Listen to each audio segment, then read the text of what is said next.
Yo, what's up, everybody? Matty Ice back again with Profit Props. This is the sharp side. What we will do this week is I will remember to recap. It was great until Monday night for me. Not for me. Terrible. I did miss. I was 0 for 1 on Thursday night. My apologies to anybody that bet that. We lost by a hook on Breece Hall receiving yards. Needed 30. He had 29. So we missed on that one. And then the rest of the week, Sunday was good for me. I think I went 6 and 5, but a lot of my misses were smaller unit, half unit plays. And then Monday night came around and I went 1 for 4.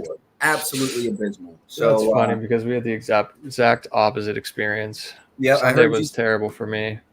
And then on Monday, right? 2-0 on Monday. So flipped it right back, but still a bad day. Yeah. I was guessing the Browns backfield, and that just, that's not. Actually, I talked about it on the show. I had the Browns in a teaser leg, and they absolutely lost. Dude, I don't even understand what happened there. I do not either. But there is your recap. I'm up 4 units on the year. I think Joel's right around even. Yeah, getting ready to turn that heater on, though. So good time to be in. This is my favorite time. We've got data to work with now.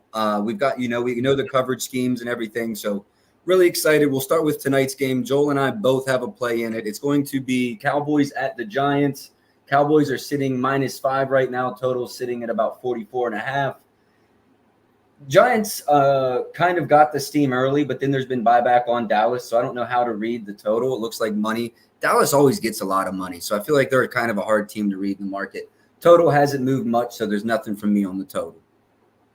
As far as coverages go, the Cowboys playing a ton of zone this year, 82%, third most in the league. 37.1% of that's cover 3, 19.1% of that cover 4, and then they'll mix in some cover 1 as their like man concept. The Giants, on the other hand, I just find them on my list here. 30% man, and they'll go 63% zone. Most of that's coming from 1 high, 60% 1 high, 33% cover 3, 27% cover 1, and 14.4% cover 4. So as far as coverages, you can start us off here. Okay, we're going to be on the same guy. Just a little sneak peek here, but I am on Rico Dowdle. Dowdle? Is that how you say it? Yeah, Rico Dowdle. I'm going to be on his receiving yards over. Let me get to the right thing here. We locked this in at 12.5. Looks like we did secure some value. I locked this in at FanDuel at 12.5, currently 14.5 there. I think, this is one of those plays where everybody on gambling Twitter, I feel like, was on Rico in some shape or form. Yep. Shout outs to you. I think you were one of the first write-ups out. I decided to look at his reception yards, though. I think as you're about to speak on, the snap share is very high compared to where we kind of thought it would be with Zeke. I think Zeke played about 20% of snaps, where Rico played 46. He's also had 5+ targets in each of these games. There's not a lot of games to take this into context. I think it's happened 6 times in his career. But when he even gets 3 or more, he's over this in 5 of 6 games, averaging about 25. And I do have at least a beta version of my model up and running, and I made Rico's line. One moment, and I'll tell you. Rico. Oh, shit. I made it about 25, so it's still a bunch of value here, in my opinion. I think Unabated said I had about a 15% edge. So I love this spot for Rico. Think he's going to get the snaps. Think he's going to get the checkdowns. And the Giants' defense is really good at not preventing anything over the top. So I think Dallas is going to have those short yardage targets. I like it. Are you concerned at all about the game script? So those last 2 where he had 5 targets, heavy positive game script, especially or for passing, positive game script, especially like that Saints game when they were down like 4-30. That does worry me a little bit, I will say, but just the snap count. Like, I think he's going to, and also the defense the Giants run, I think it's going to kind of incentivize. And we can go on about this in this game because it's, to me, I was talking with another bettor, and it's like, is Dallas going to do the right things? Are they going to play check down? Are they going to run the out routes? Or are they going to try to get CD involved over the top and maybe throw an interception? I don't know what's going to happen, but I'm thinking if they're smart about it, I think there's going to be a lot of checkdowns, and I think that plays favorably into Rico. I'll say he's a better receiving back than Zeke is at this point in his career. For sure. And I mean, talking about the game script goes right into my play. I'm playing Rico Dowdle over 8.5 rushing attempts. I think that's moved to 9.5 almost everywhere now. So I still like it there. Like we said, the gap's just widening in terms of snaps. Rico ran 7 and 8 times the last 2 weeks in those terrible game scripts. They're falling behind to the Ravens early. They're falling behind to the Saints early. And they just kind of completely abandoned the run. They ran the ball 5 times in the second half against the Saints. They ran the ball 4 times in the second half against the Ravens. So it's just, there's got to be more volume here. I actually expect the Cowboys to win this game. So does Vegas. And so Dowdle running late as well to salt the game away. There's just too much value here for a line that's just so low for what should be the number 1 running back of this team. Yeah, I mean, obviously the market has agreed with you. You laid this, I think it was 8.5, 110 each way. Is that what it was? Minus 128 or 123, so minus 123. It was juiced to the over. I mean, that's where the 9.5 is now. The 9.5 is juiced to the over. I like this play as well. I think he's going to get at least run 50% of the snaps, and I do agree with you. I think Dallas wins this game, although last week I saw some crazy stat like underdogs have won more games straight up this season than since like 2006. That might have been 5.5 point underdogs, but still just a crazy stat. So I don't know what to think. I still think Dallas wins as well, but it's almost like no lead or no dog. Or hey, that's the NFL for you, though. Any given Sunday, Thursday, Monday, whatever it is. Yeah. Any other leans for you in this game? No, I just wanted to ask you about, like, how do you feel about Malik Neighbors here? Went off against my Browns last week, 2 touchdowns.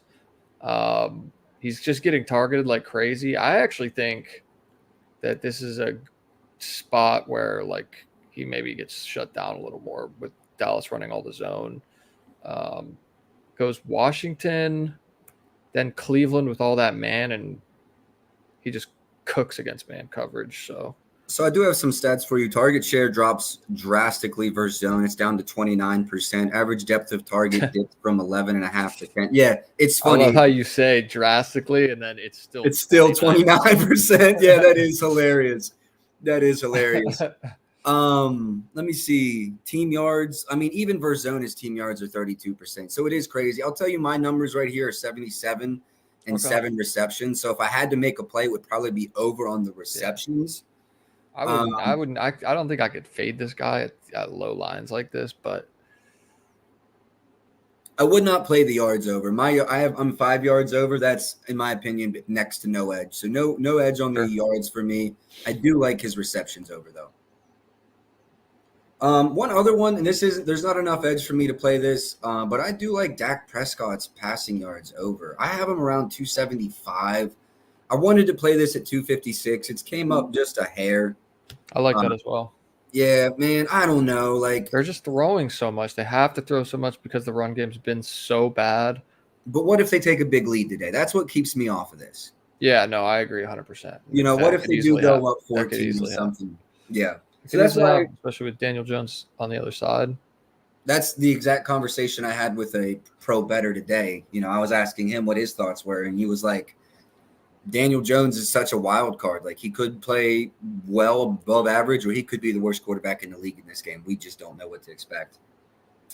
All right, let's transition into the next game. Got a couple plays. Oh, you know what? I will give you guys my NFL no sweat. I put $5 on this, so please don't think this is the lock of a year. But I did get good value since I last checked. I placed this at about plus 12,000 odds. It's down to about plus 6,000. First one is Malik Neighbors, our first touchdown. There's no sharpness to a first touchdown bet. That's just hopes, vibes, and feels. I do also have CeeDee Lamb to score anytime and Devin Singletary to score anytime.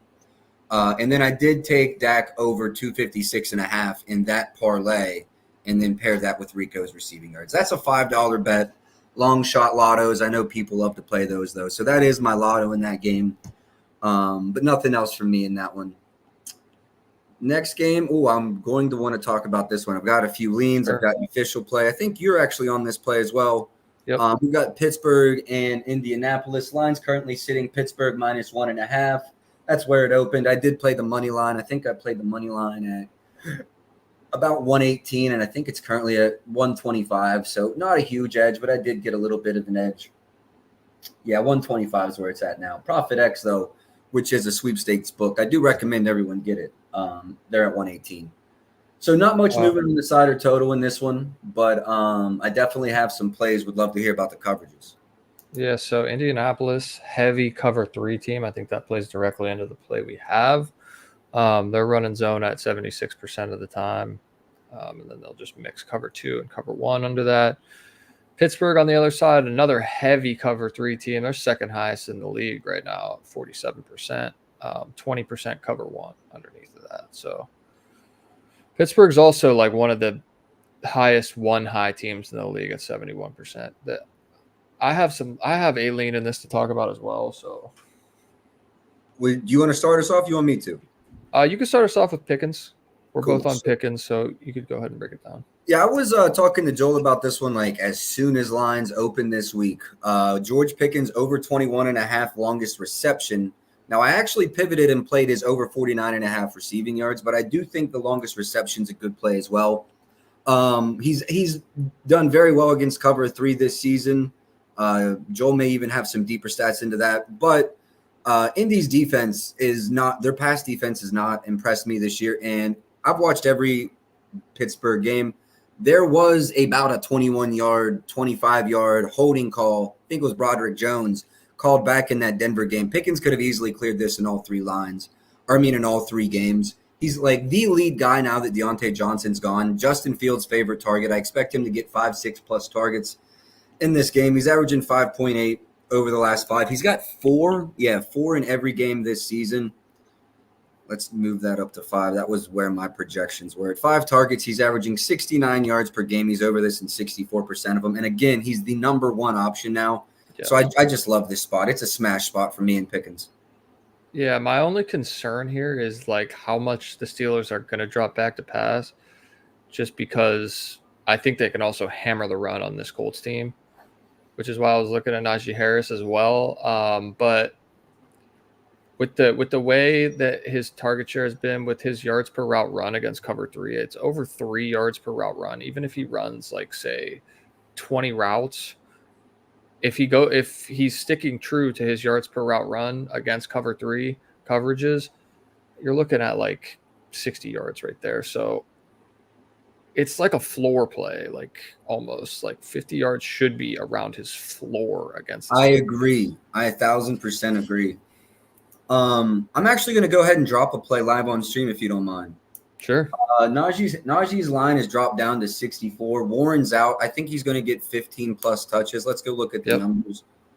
I honestly think he might see 20 touches, but let's just go to 50 plus.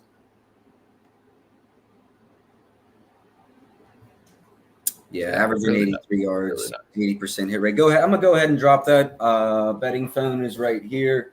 I was close to playing this earlier. What took me off of it was I looked at the Colts stats versus zone runs. It's a lot better than their man gap, and I think Najee's mostly been a zone runner, but I still really like this. I just think that Colts front is not very good right now. Give me 1 second. I'm going to pull this Colts. Pull up my stats. So Najee would be away. I also want to talk about Kamara today when we get there, but first things first. Sure. Najee, you're right. He is getting a very solid share of the zone attempts versus man attempts. 78% of his runs have came versus zone. I don't know how that matches up with the teams they played, but no, I still love this spot. I'm playing this right now at DraftKings, 64.5. I think it's a good one too. When you get Jaylen Warren out, now I do think Cordell Patterson probably comes in, steals some work here, which he's like, we talked about this earlier. He's a sneaky spot here, especially as a receiver, I think. I agree. 1,000% I agree. Yeah. So look out for his receptions. Look out for his receiving yards. They could be good lines with Najee out. Now, the Colts don't allow a lot of checkdowns. I think they're one of like the bottom 5 teams in terms of check down rate. So that's also something to keep in mind. But with Cordero, like he's a guy you almost run like design stuff for him. Agreed. And I've noticed that this season.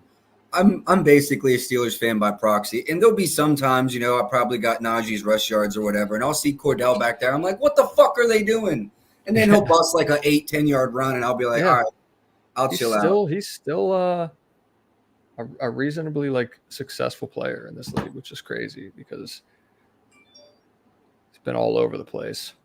Let me just release this to my Discord. I just got it bet and keep it pushing. I do have a lean that I wanted to talk to in this one. How do you feel about Anthony Richardson over 1 interception? Oh my, that's sexy. Against this defense, what are the odds? I think I saw the Steelers.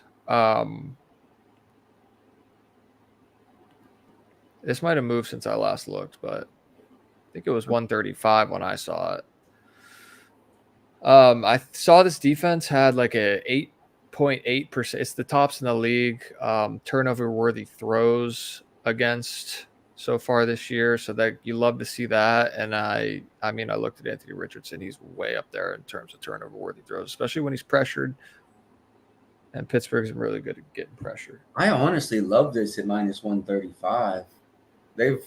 Every quarterback but Herbert, and he got hurt halftime. Interceptions. Let me look over. Look how many picks he's throwing. Yeah, he's thrown 3, 4, 5, 6 already. Wow. Let me see what the market's talking about here on Anthony Richardson. Oh, wow, it's moving up. Yeah. Yeah, what was it earlier? There were definitely 135s. Caesars has the best, but they're going 150. Yeah, if you want it, bet it soon. I would have smashed that. If we were on stream and that was 125, I would have smashed it. It was 125 earlier? Offshore it was, yes, Pinnacle. Wow. You can actually get a 123 at Pinnacle. I do have a lot of followers that are out of the U.S. If y'all are on stream, smack that at Penny. I love it at 123. Anything else in this game? I touched on George Pickens' longest reception. Obviously, I popped in his yards, but longest reception I like as well. Yeah, I was kind of interested. I mean, Anthony Richardson's lines are so low, but his under completions, he's horrible against pressure at completing passes. I think he's somewhere around like 50%. I'm not going to play it, but it's just something I had my eye on. 15.5 is so low. I think this was 16.5 yesterday, but Richardson. Wow. I'm at 12.37. I still think there's value. yeah, he's So really low. bad. And they're going to be, well, I don't know. I've actually talked to a lot of Steelers fans, and a lot of Steelers fans feel like this could be a trap game. I think it's a real grind it out. Like they're going to give the ball to Jonathan Taylor so many times. Yeah. And I don't even know if he's going to have any success because this defense is so good right now. But I honestly wanted to take Pittman's receiving yards under. I think it was like 44, 45 and a half I don't last hate night. that at all. That goes right in line with the completions prop too. Like if he's not completing many passes, it's very unlikely that Pittman's going to He's go over, under this in every game this year. And I wanted to mention this on stream. He's ran 14 routes versus man coverage this year. He's been targeted 0 times. That's crazy. Crazy. My thought is like on this though is like he's too talented to continue this. Like that's why I couldn't bet this. I agree. He's just too talented to continue on like this. I know Anthony Richardson has been like a anchor holding him back, but I agree. the talent level is just too high to be producing this horribly. Did you want to talk about the other play? Oh, yeah. I mean, it was just a boof by DraftKings. We got Scotty Miller under 15.5 receiving yards. I gave that out in my Discord because it was only on one book. But Van Jefferson got his eye poked last week. And so for some reason, DraftKings dropped a minus 110 under for Scotty Miller receiving yards and then yanked it down as soon as Van Jefferson had a full practice. Yeah, we talked about when you get poked in the eye, you have to think like that's not going to keep you out of an NFL game the next week. So Not Uh, only that, but Roman Wilson should be back. This should be his first game. So yeah, Scott, that was such an elite read when you sent it over. I was like, I gotta bet that ASAP. wish it would have dropped on every book so I could have Right, given it out to more people, but right. All right, so we'll wrap it up with the Pittsburgh game. We're going to Minnesota and Green Bay. Let me pull up the odds here. Minnesota is a slight favorite. No, I'm sorry. Green Bay is a slight favorite. Jordan Love. There was news that came out. Did he practice today? I think he was limited. who was it? Jordan Love. Yeah, I think he was limited. There's He's still going to be limited all the way up till Sunday. yeah. 3-point favorites. The market, I think, feels like they're going to be like he's going to play. Total really has not moved at all. It's between 43.5, 44 the whole time. I'm not seeing anything from me in this game. What about you? You can go over coverages and let us know what you got. Yeah, Minnesota, the highest too high in the league, 77.9%. It's like not even close. 24.8% cover 4, 26.2% cover 2 out of those looks. 73% zone, so pretty heavy there. And then I'm pretty sure Green Bay plays a lot of cover 3. They do 32.5% cover 3. They're also like a heavy zone team, 73%. But they'll play like 16.7% cover 6, and then they'll mix cover 1 in about 21%, 20% of the time.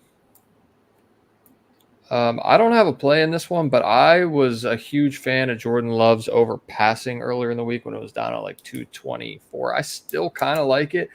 The Vikings are like the second highest blitz rate team in the league, I think. Yeah, 39.3% for the Vikings blitzing. Jordan Love smoked the blitz last year. And if you look at his chart at home close last season, I think he was over in like, oh, he froze up. So it looks like we lost him.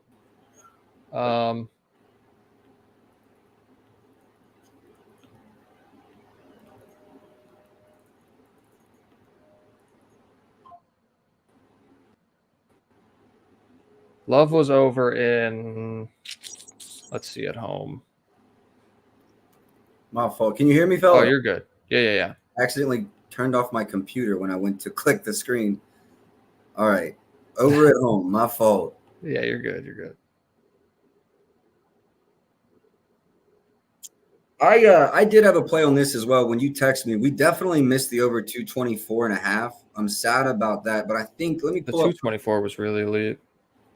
I know. I think I have him at like 261, if not 271. Let me double back here. Green Bay's the home team, right?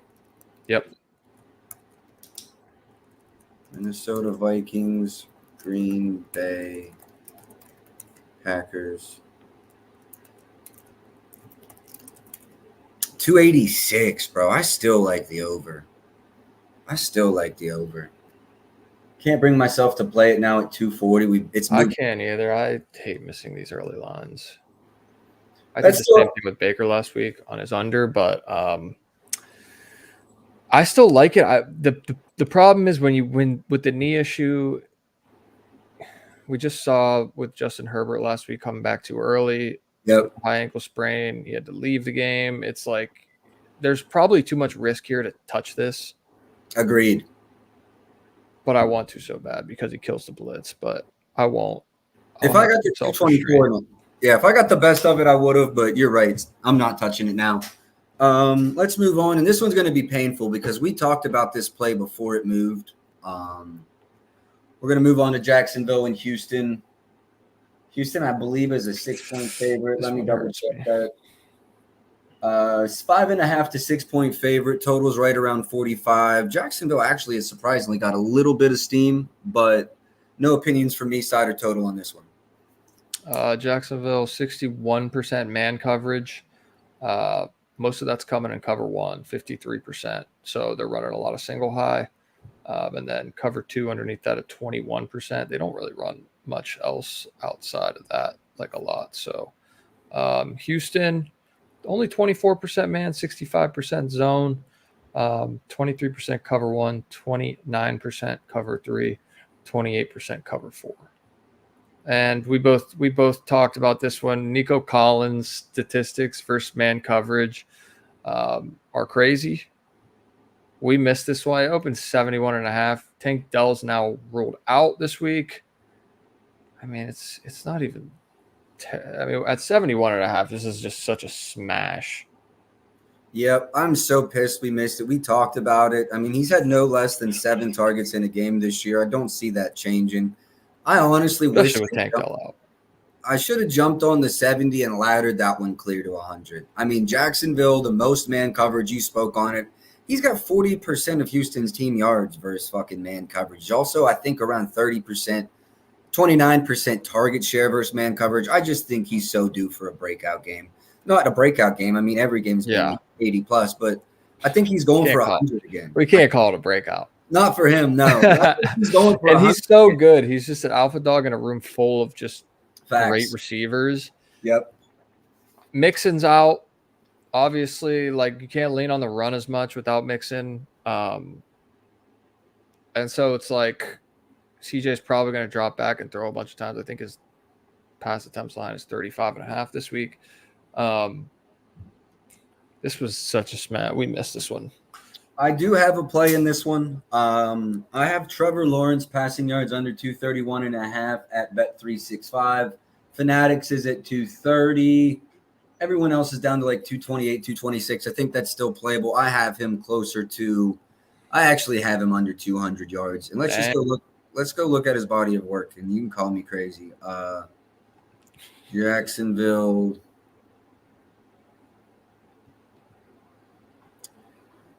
so he's over this in 2 or 3 to start. No, that's home. I was going to say he's under in all 3 this year. Okay, I thought I messed up somewhere. Yeah, he's under in all 3 this year. Houston defense, odds, QB. Sam Darnold had 181. He's playing better this year. Caleb Williams, 174. That was his middle game. I don't know. He had 90, then 170, then 350. I don't know what to think about that.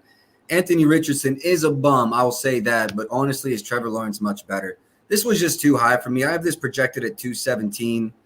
Let me pull up the Jacksonville game here. This Houston defense is for real, too. It's for real, for sure.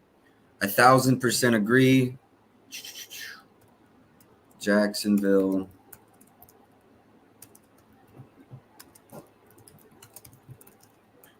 My problem with passing yards under is I hate taking them on teams that I like think will just be trailing for like a bunch of the game. But like when they're trailing for a bunch of the game, like a lot of the times that's just the reason they're trailing is because they can't move the ball. Yep. They've lost all 3 games and he's still gone under. He might bounce back here. You know, I mean, that's a possibility, but I really like this spot for an under. I actually considered DraftKings does all unders. I actually considered laddering this down to 200. I'm not going to, you know, that was just a lean of mine. I'm not going to, but I do have Trevor Lawrence under. Outside of that, Nico, did you have anything in this game? Outside of those 2, I did not. Yeah, I think not really. I don't like really much on the Jacksonville side at all. 100% agree. I don't know how to – I mean, Christian Kirk, I don't know. Is Evan Ingram still – I wouldn't even touch Kirk. I think Houston's been pretty good against the slot. Yep. Ingram, questionable, I think. I believe so. Yeah, there's not much I really want to touch there. Agreed. Maybe like a ETN under 2, but his line's pretty low, 48.5 yards. Houston's rush defense has been really good, though. Except for last week.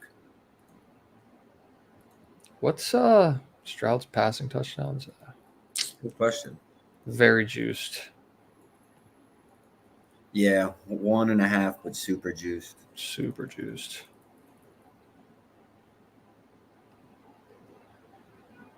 Yeah, nothing for me. All right, let's go on. New Orleans at Atlanta. I think this will be a really good game. I believe Atlanta is a 2 or 3 point favorite, which kind of shocked me. It is in Atlanta, I believe. Let me get you the odds. Well, I cannot find the odds. All right, Atlanta's a 2.5-point favorite. The total on this one's only 42 points. Atlanta was 3 at some point, so the Saints have got a little bit of buy here. I like the Saints. If you could have got the +3, I like the Saints +3. The closer we get to 1, the less interested I am. I think it should be a pick 'em. If not, even the Saints slightly favored. So if I had an opinion, if I had to play anything, I'd lean Saints here, but I haven't released anything on this game. I would actually lean the Falcons, Okay. but I mean, I don't. It's just like I feel like the Saints have been significantly overrated just because of those first 2 games. Yeah. I like what they've done offensively, but I don't know. I would just lean the Falcons. I'll just dip into coverages though. New Orleans 33.1% man. So 64% zone, 28% cover 1, 24% cover 3, 13.8% cover 4. So no like significant splits there. The Falcons heavy zone 72%, 43% cover 3. So pretty heavy split there. And then 16.8% cover 1. No plays for me. I do have a lean. It's Kamara's receiving yards over. I'm not going to play it because how Atlanta's defended running backs. Barkley had 21. That's really the only guy to do anything.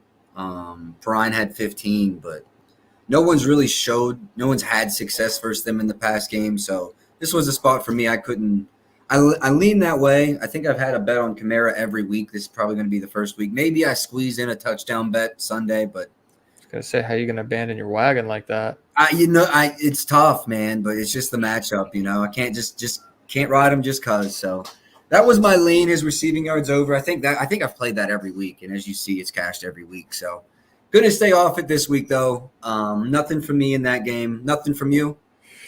Yeah, nothing from me at least so far in this game. We'll go on to the Rams in Chicago. I know we've talked about a player in this game. I don't know if you played it.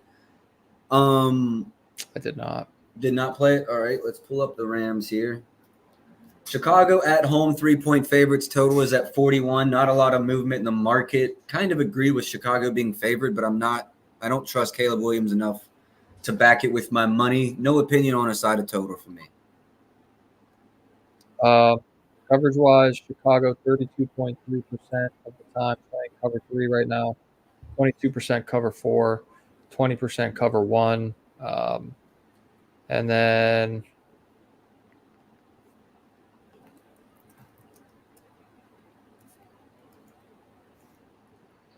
the Rams. Sorry. No, you're all good.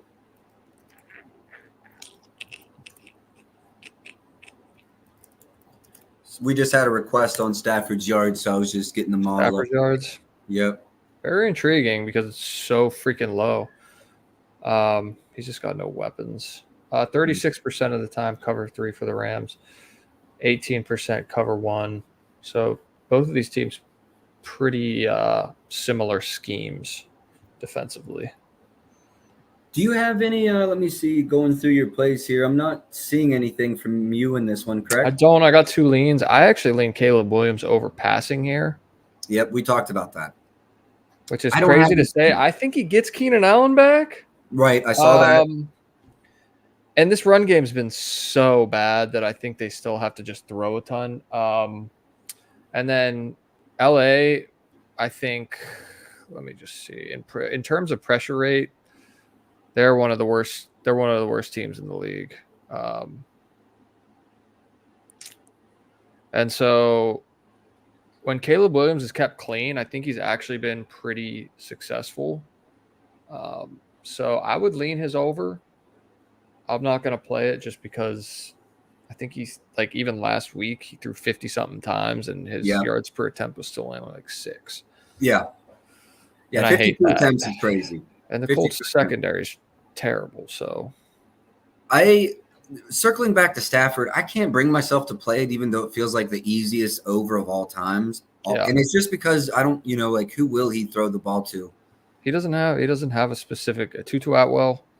He just doesn't have a specific guy. And this Chicago secondary is, in my opinion, one of the best in the NFL. So it's not something I can get behind.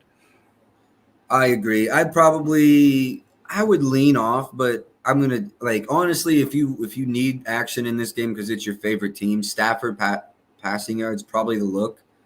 Also, I don't know if Tutu gets what 4+ targets. What are his? I almost played 2-2 last week, and he just went off. I'm gonna start writing down our leans. Might be reception long. Might be the play in that game. Honestly, The but Bears are just yeah, secondary's good. really good. Their secondary's really good. I don't know how to game script that one either. Like, I don't know what the deal's going to be in that game. I know the Bears are 3-point favorites, but definitely. I don't either. I have no idea. I think the Rams are a complete wild card with no weapons, but still having Matthew Stafford. It makes them. I don't think they're going to be able to run very well though. Like, what's Agreed. Kyron's rushing yards? 77.5 or something. Was it that high? It's high. He's projected for 18 carries. Oh, wrong game. Yeah, 75.5. Wow. It's really high. But I mean, he got fed last week 24. because they have no no weapons. He's just kind of getting fed. Crazy. I mean, the numbers are crazy when he gets 16+, but I don't know that I want to attack this Bears defense. I don't know. I would not attack. Yeah, but so yeah, I mean he did, but at the same time, I think the injuries on the offensive line is like the major thing to note here for LA. And I mean, but he ran for 89 against a good defense in San Francisco, so could just be a straight volume play. Yeah, no, I agree. I'm not going to be on it right now, but I would lean both him and Stafford over actually. And that's kind of me, I guess, second guessing the Bears defense, but I do believe it's strong. Again, they might stack the box though, because there's just no. I'm not playing it. I'm not touching it. Yeah, I wouldn't either. All right, let's move to Swift. Let's just touch on Swift real quick. Yep. Reports from Jeremy Fowler say Roschon Johnson could get an extended look here. If you believe him, DeAndre Swift under 38.5. Well, it was 40.5. It's opened 50.5. He's been terrible this year. His vision's been awful. So I could see him getting like 5 carries. I agree with the sentiment. My projection was actually only around 23 yards. That's great, and that's with. Isn't that with like 10 carries? Like 10 or 12 carries. Like that's not averaging 1.8 yard per carry. I don't think that could continue. Agreed. And I hate this Rams run defense. I hate it. That's why I played Jordan Mason last week, and so, which he didn't get there, but that's why I just can't play Swift's under. Both of us lean Swift under, but we're both going to lean off of it. Just full transparency to everybody. Both lean under. Neither are actually locking it in. Yeah. Next game, I believe the coach speak though. I do too. Why not at this point? Yeah, I mean, it's just setting your team back right now. This game is going to be difficult for us. I think there's 2 real key injuries. A.J. Brown, Devontae Smith. I don't think either practiced today. Market still has Philly as a 1.5-point favorite. I have not attacked this game in any way, shape, or form, and it's because I don't know what to think. So market's at -1.5, -2. I'll tell you where it opened at. Opened Philly -1, so it has gone Philly's way just a bit. Opened at 45 and has came down 2 points. So definitely some movement on the total. A little bit of movement on Philly. Bunch of injury questions, though. I don't know how to attack this one. Tons of injury questions. I have one lean that I'll discuss after I go over these coverages, but Tampa Bay 43.1% cover 3, so they're a heavy cover 3 team. 82% zone, one of the highest in the NFL. I think that is the highest. 22% cover 4, and then 12% cover 2. And then the Eagles, they'll play like 24% man, so not a lot. Mostly their man will be 20% cover 1, 35% cover 3, and then they'll mix in some cover 4 at 18%. And so my lean here has to deal with there being no passing options. We don't have a line on it yet, but I really want to see a Jalen Hurts rushing attempts line because I have a feeling with less guys to throw to that he's going to be scrambling a lot more. So, is there a number you're looking for? Like, is there a number he's been at like 9.5 the last few weeks. If it stays at 9.5, I think I would play it. We had a request on Saquon's rushing yards, so I'm going to try to pull it up here, see what I've got. SWUANON. That's why I couldn't get it to come up. I'm at 70. I'm right on the market, so I don't really have an opinion on this. 76.56 is my model projection. I mean, so the way I do my projections is I take kind of like I make the number 3 times and take the average. I do have a projection that's well over it, but I also have a projection that's well under it, kind of depending on the game script here. So I'm not going to have anything on Saquon. It's obvious to look at this and say lean over, but if neither receiver plays, are they going to stack the box? And I think Tampa Bay's run defense is good. It just hasn't been good this year. But last year was so good that I'm like not fully bought in on them having a bad run defense right now. And the teams that did well, I mean, Detroit's just got 2 really good running backs. So if you give up over 100 yards to Detroit, like that's going to happen. Oh, sorry, looking at the wrong team.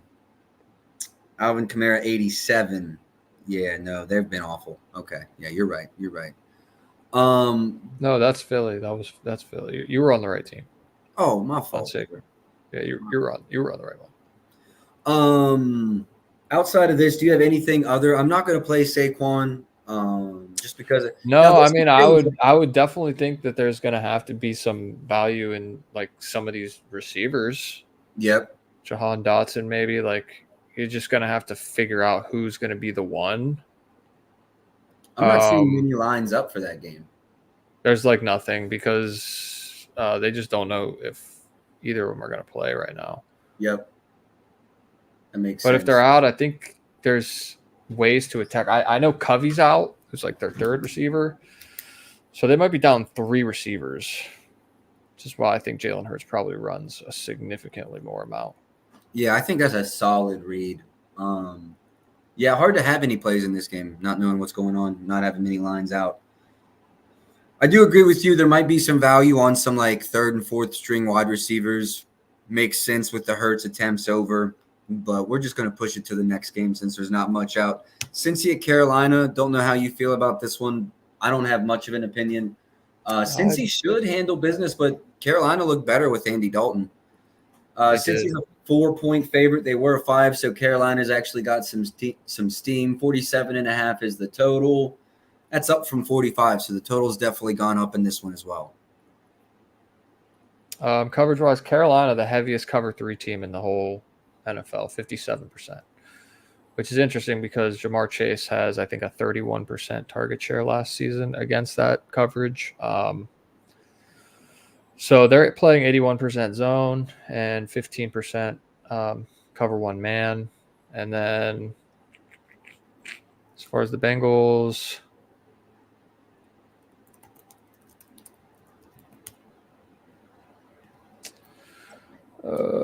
let me find the Bengals. The Bengals are playing 28% man, 29% cover 3, 23% cover 1, 17% cover 2. So some decently heavy zone teams here. Yeah, Chase had a really high target share. His reception 6.5. Yeah. I think Plus they were money. juiced to the over. No, there's no way. Juiced to the under. You're right. Yep, you're right. Because he doesn't hit it all that often. Because Burrow can just spread it around.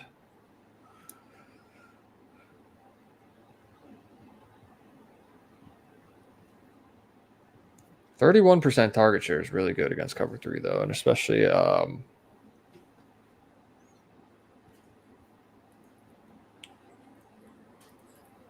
team that runs it at that high of a rate. You get that matchup. It's hard to not like that at plus money, but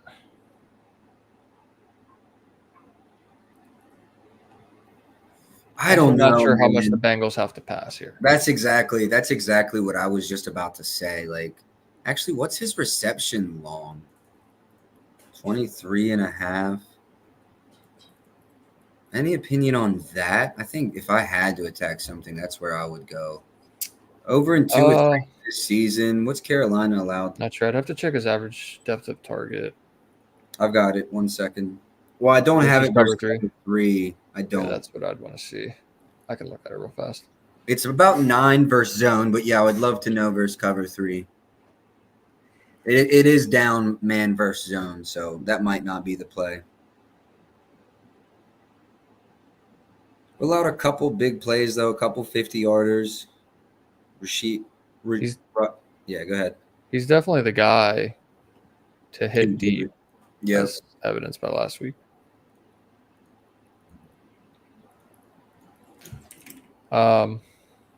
Outside of that,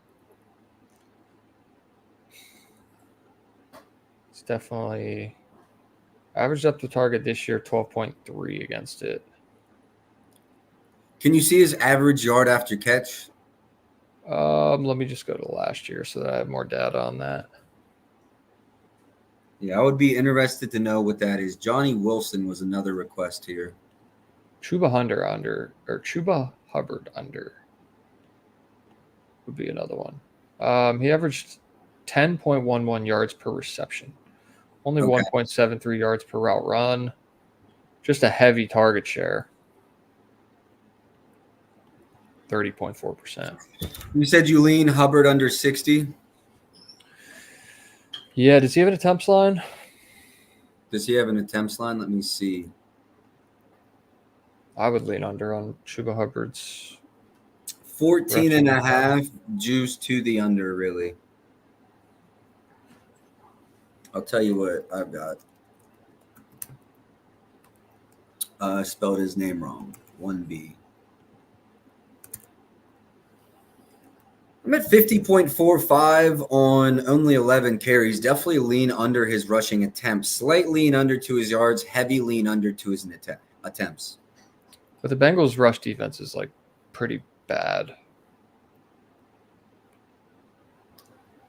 So do you think they're winning? I don't know that I'm like I can't just say what I think. I do. They're desperate. They're just a desperate team, and I think they're better.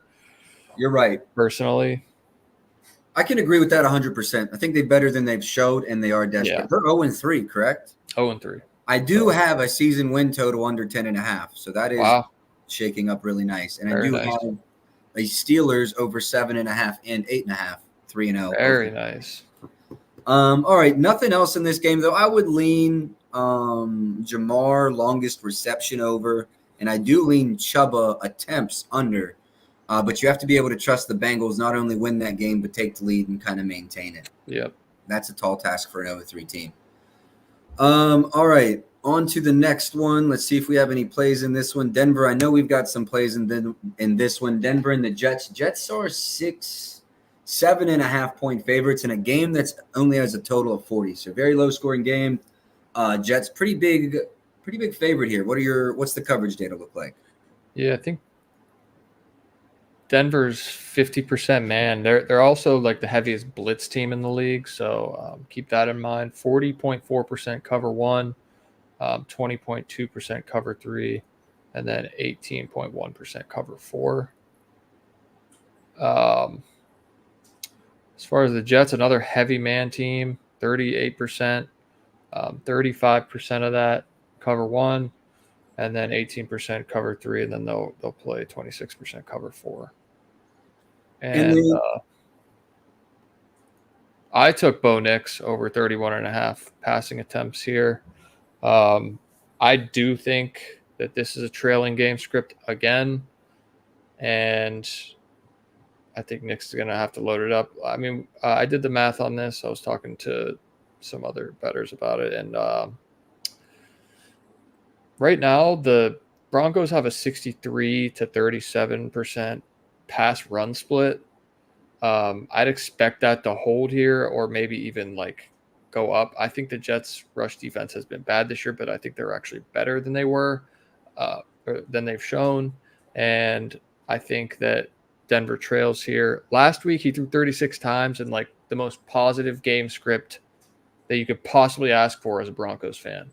I think they threw 2 times and ran 9 times in the fourth quarter. He still had 36 pass attempts. So love this one.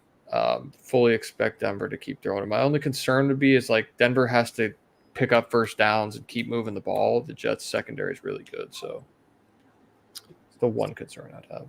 I love this play. You know, looking at it, it's over. He's over in each game. I think they're going to open up the playbook for him more. And like you said, I think it's still a favorable game script. There's very good chance that they're losing. They're going to need to throw the ball, especially late, maybe make up for a deficit. I love this play, and I'm probably going to play it myself, to be honest. I know you tailed George. I'll probably tail this one.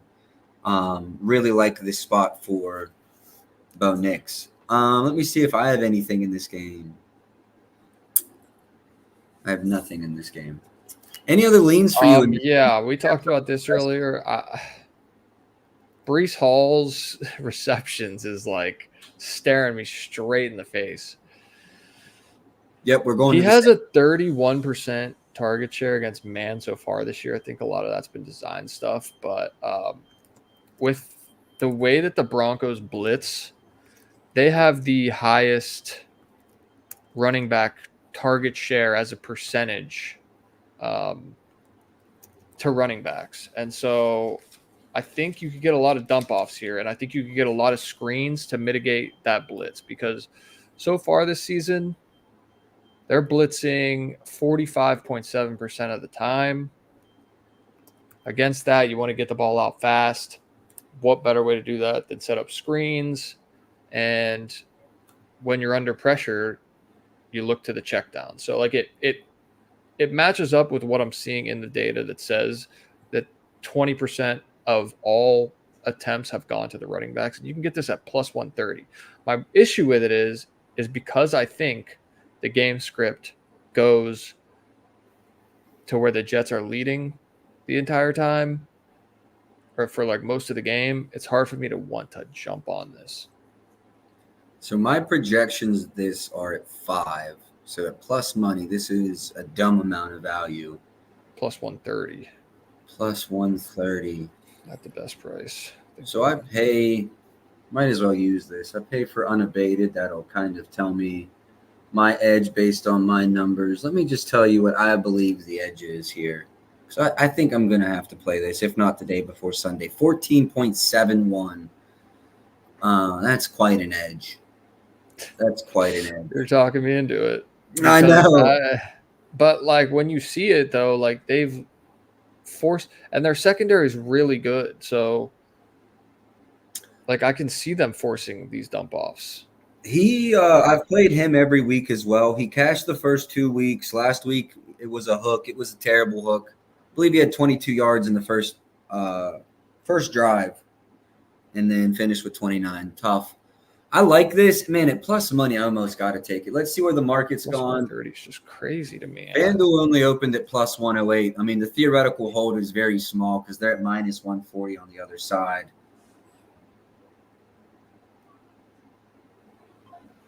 And it's not getting cheaper. I don't know. I'm putting a star beside it. I'm not going to release it yet, but I like that play a lot. Yeah. Anything else in this game? I know you released Bo. Any other leans? I lean Garrett Wilson's receptions as well. I was wondering if you're going to have anything there. Over, I'm assuming? Yeah, I lean the over. A lot of people have been saying he gets the Patrick Surtain matchup, and I've been seeing a lot of people playing as unders. That's just wrong. He's played 50% of his slots or his snaps in the slot the last couple weeks. So he's going to avoid a lot of Patrick Surtain, and he's one of Rodgers' favorite hot read targets. It's him and Lazard. So with the heavy blitz, he's going to be throwing hot a good bit. Garrett Wilson's one of the guys to pick up receptions against looks like that. So I like Wilson's receptions, especially my yard total is only at 58, so that's right around market, but my receptions are at 5.83. pretty significant edge there, if you ask me. Yeah, I agree. Let me see here. I'll tell you. Minus 135. I think this opened minus 120. I was looking at it. But I think it's actually been coming back down. So, yeah, I've got like a 20% edge on this. This is also a really good one. You're right. It did open, go up, and then as came back down. So you might be able to wait and maybe get a 125. If I could wait and get a 125, this would maybe be a play for me. FanDuel's at 128, so it's close. Possibility there. I have one more to talk about. What do you got? What do you got? Breece Hall's over longest rush. Okay. He's a boom or bust back, and we kind of know this about him. Like, he can break off. It's right there at the top. Yeah, he can break off. I mean, he's over this in 71% of his games. That's in wins though. You can my fault. But if you give him 10 to 15 carries, he's got. This was at 14.5 last night, by the way. I'd say, I don't like this Broncos rush defense at all. At all. I think they've allowed a running back to go over this in every single game against them so far. You just double check that. Yeah, 23 from Kenneth Walker. Yeah, but that's not. You don't expect Najee to be breaking off. Agreed, 1,000%. That was more of a slow grinded out. I believe he still got to 80 yards there. So Bucky Irving, 32. I lean over on this as well. I like the read. I honestly do like the read of over. Breece going for 500 in the comments. I like it. No, I do lean over here. I will say, out of all of the ones we've talked about, I think Garrett Wilson is probably my favorite of these reads, these leans. But the problem is it's too expensive for me. I do like Breece's receptions, though, too. I really like Breece's receptions. This longest rush, dude, if he gets 14 attempts, which I think is almost guaranteed, his line's probably 16, 17, something like that. It's 15. Yeah, to be fair, Braylon Allen's been so good that I'm scared he loses some work. True. Because Braylon Allen has been, so impressive. I wish the Browns were able to draft him. Maybe even more of the reason to keep on his receptions, because I don't think Allen's taken those snaps away. Yeah, no, I agree with that 1,000%. Braylon Allen's not the guy to be throwing the football to that many times. But we good to move to the next game? Yep. Let's go to, what do we have here? Washington and Arizona. Oh my God! If the line is out, we've got to fucking play it. What is Jaden Daniels passing and rushing? We've talked about it every week. It's high, man. Is it? Yeah, we've talked about it every week, and he's hit it 3 straight weeks. And we've bet it 0. That's just painful, nasty work. Painful. 263. Now this was in the 240s. Shout outs to props.cash, always adding new shit. It doesn't look like they have it for this market, but they do have the line history that they had for NBA now up for football. So that'll be clutch as we go into the season. Sure. Like you said, though, he's cleared this every single time. Now it's up 30, 40 yards from week 1. This was higher than I wanted it to be. I thought we'd be around 250. Yeah. When we were, we should have played it. We should have. We were high on this, especially last week. Last week, we were contemplating real hard. Let me get you my projections for him. Yeah, you go over coverages. Yeah, let me just hit the coverages real fast. We've got Washington, Arizona. Yep, Washington and Arizona. Arizona, only 16% man, 77% zone. 40.9% of that's coming from cover 3, so another heavy cover 3 team. 22.7% cover 4. And then Washington is going to be 28.6% man coverage team. 22% cover 2. Most of their man, 17% comes from cover 1. And then 23% cover 3. I do have a lean in this game that I'd like to talk about as well, but go over Jaden first. Yeah, I don't have anything either, so happy to hear about your lean. I've got DK left, Okay. and I need to circle back to Were you gonna say something about Jaden though, real fast? Just You're my looking stuff up. projections. Oh, okay. 274 passing yards for me. I think he gets over this number Wow. before he runs one time. Yeah, that's pretty crazy. That is crazy. Odds versus Arizona. So 254 last week. Jared Goff had 199. Stafford had 216. Josh Allen had 232. Let me see why that number is so high. I have him Yeah, at 24, 25 attempts. I have him close to 19 completions. Completion percentage 71 versus man, 86 versus zone. Yards per attempt 8 versus man, almost 10 versus zone. Average depth of target versus man's 9. I mean, just kind of really good stats, really. I mean, I think the fact that I have them a dog, yeah, and the market has them a 3.5, 4-point dog. So maybe there's an extra 2, 3, 4 attempts in there, which is the difference. But his yards per attempt and completion percentage are through the roof. Through the roof. It's crazy. I guess this leads into my first lean, which is Jaden Daniels under 1 interception. It's like even money right now. I was looking at the stats. He has 1 turnover-worthy play in the pocket this year, and it was when he was pressured. Wow.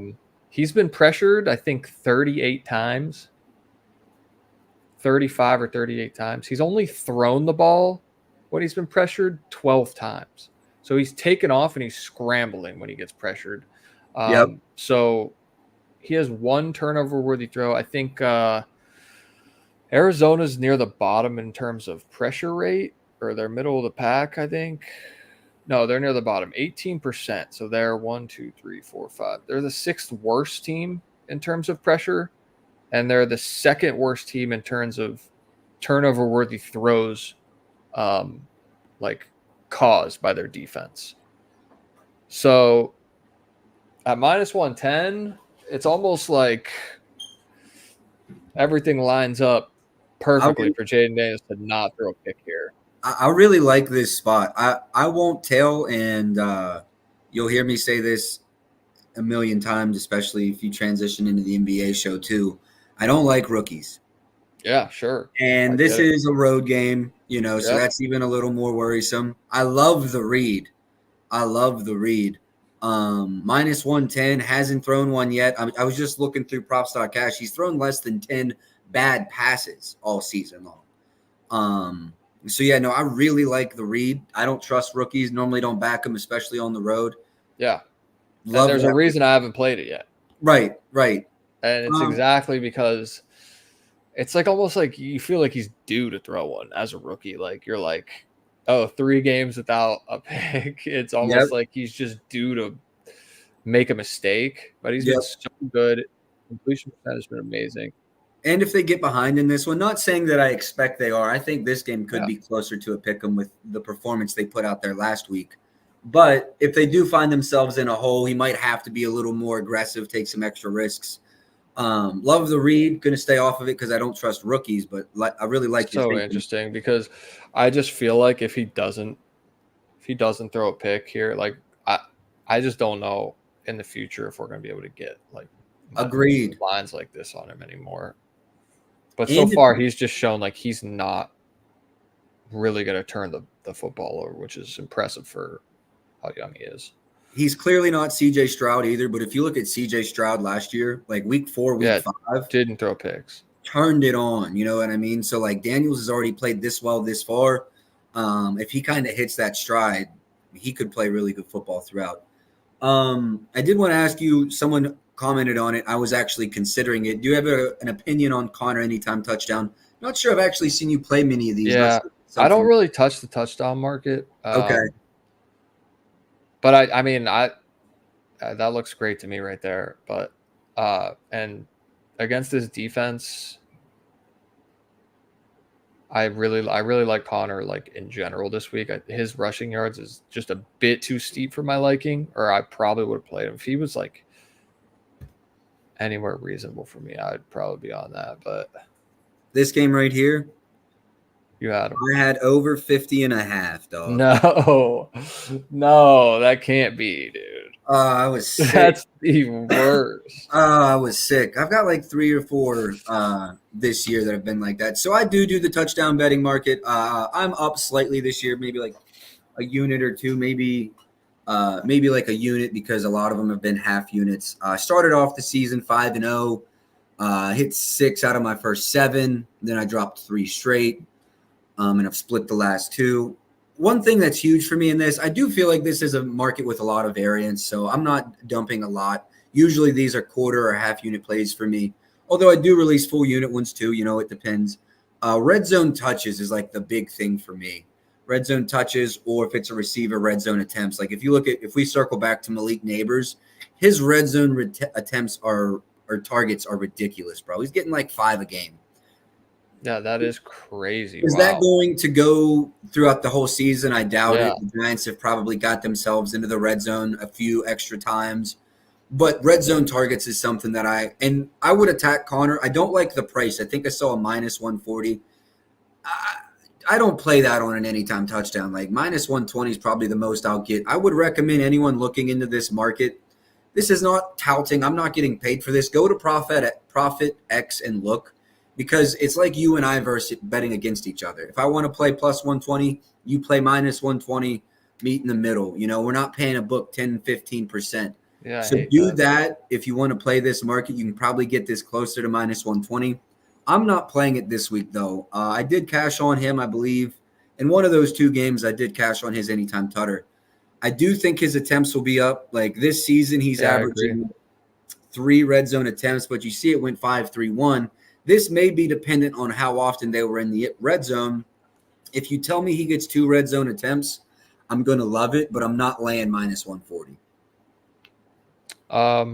Yeah, I mean, I wouldn't lay the minus 140 either. He looks good though.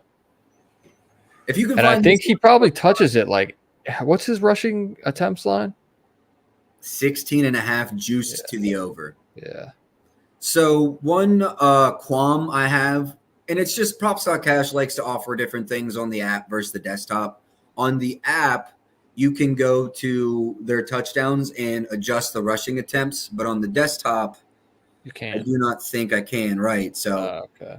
I know it's because, they like to offer different things in different places. Wish I had that here. Maybe add that in. Also, the routes. I wish I could add the routes. If circling back to Dallas real quick, if you look at their defensive tree, I agree with that, the Giants' defensive tree, they allow slants, out routes, and screen passes. Everything else, they're very good defensively against. If you look at Dallas, CeeDee Lamb has got like 26% of his yards from go routes. I think that's going to be eliminated tonight. Now, if Dallas is smart, involves him in more screens, more slants and more out routes, I think he could still get to his number, but that's why I wasn't on CD because I don't think he's getting that go ball today. Yeah. All right. Anything else in this game? I do. I have a couple to talk about here. I want you to look at Harrison.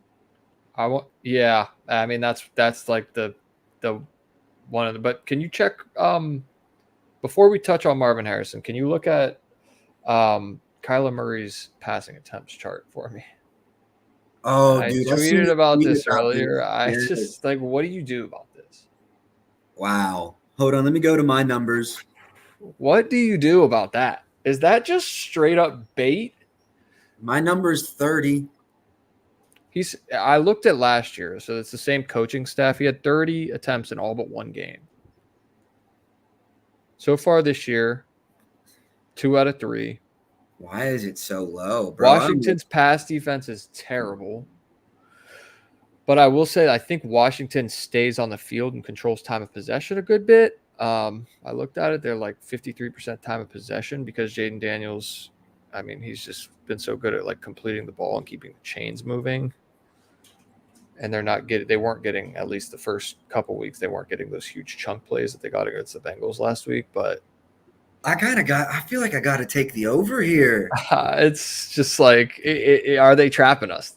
Are they trapping us is the question. My model projections are at 30. He's over this in 32 or 37. A couple of those, he only played some of the snaps.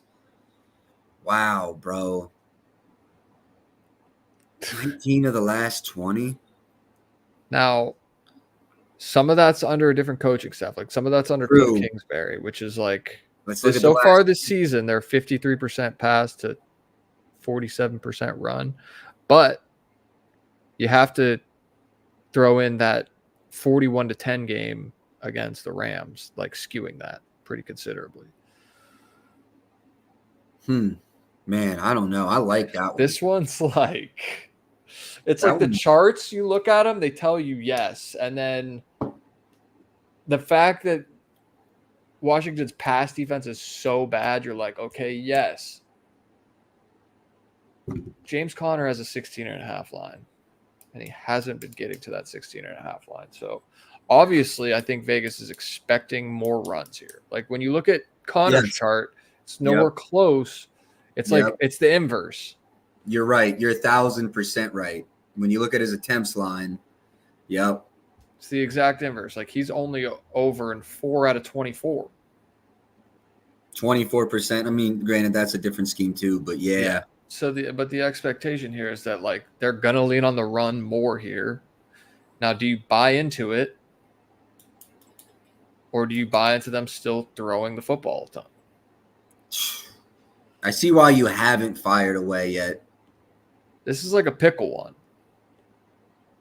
Yeah, this is one that'll make you think. My projections are right at 30. Unfortunately, the odd screen I have does not run edge percentages versus passing attempts. I'd be curious to see what 30 would be considered.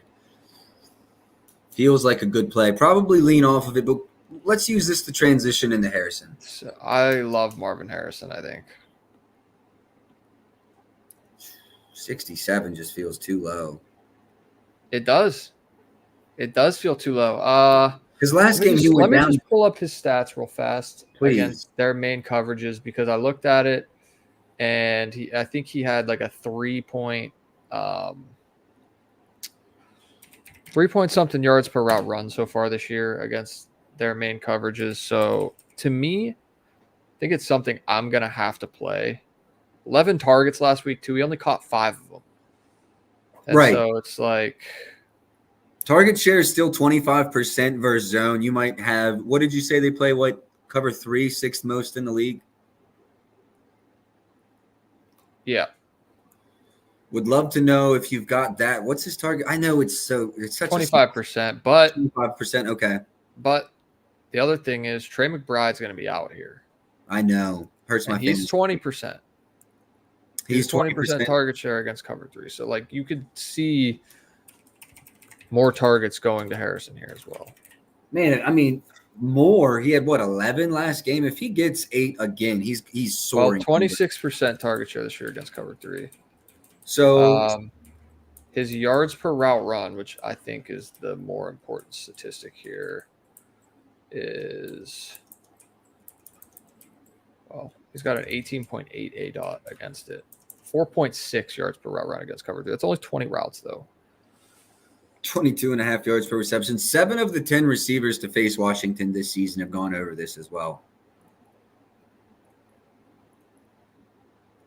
I feel like this is one I got to be on too. Plus the write-up. You know, to write up, do numbers. I think I'm probably going to play this just because of how bad the Commanders' secondary has been, especially against like number 1 options, right? Yep. Like, let's just go through it real fast. Are you seeing any? Is the market up? Should be. Look, Probably just need to give a refresh. Oh yeah, we got numbers up. is it still 67.5? I'm checking on my odd screen right now.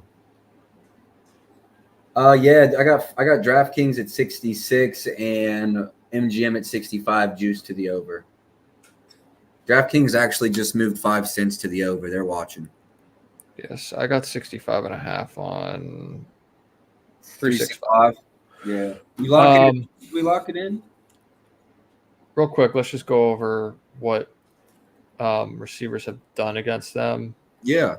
We've Evans 5 for 61 is like a slight concern, but Godwin had 8 for 83, right? So there's no one really on the Cardinals that would take away that much volume from Harrison, I don't think.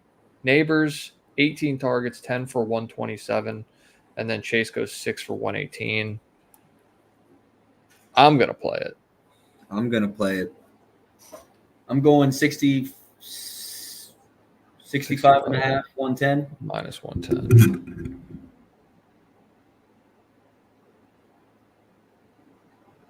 Lock it in, boys. Second play released on stream. I don't remember the first one, but second one. What was the first one? I played Najee over 64 and a half There you rush go. yards. There you go. For the people that haven't been here the whole time. Right, facts. We will recap this one before bro, the market is moving Oh, right 67 and a half? Yes, the market is moving right well, now. it took 67 and a half. Yep, I'm going to have to do the same.